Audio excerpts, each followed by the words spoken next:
Finally, tonight, we take a closer look at one of America's most revered symbols.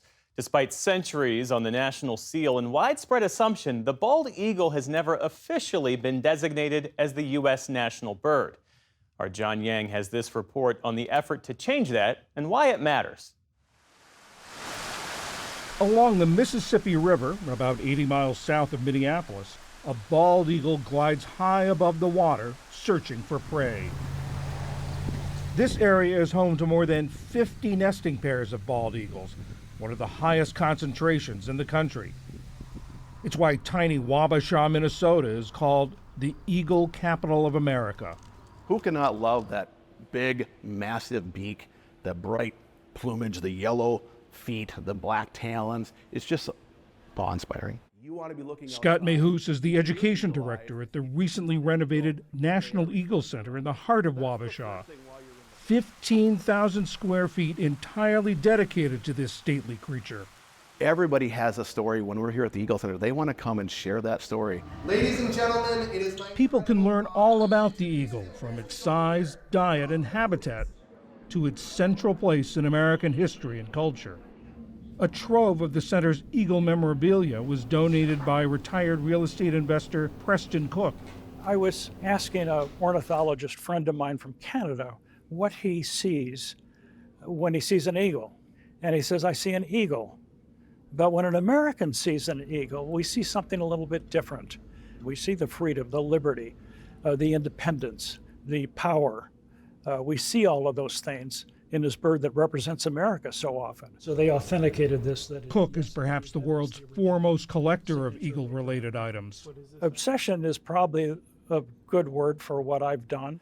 And then I've got the buttons. It began with the brass buttons that adorned his military uniform as a young man. Now his collection has more than 40,000 items, filling floor-to-ceiling shelves next door to the center. I never tire of looking for eagles or watching eagles. I pull my car over when I'm driving around this area when I see an eagle. I'm in awe continually. Around 2010, as Cook was doing research for his book, American Eagle, he tried to nail down exactly when it became the U.S. national bird and found out that it wasn't. Research at the National Archives confirmed his finding. The Second Continental Congress put the bald eagle on the national seal in 1782, but there had never been a law or an executive action designating it as the national bird. So Cook drafted legislation to do just that. He took it to Minnesota Senator Amy Klobuchar and Representative Brad Finstad, whose district includes Wabasha.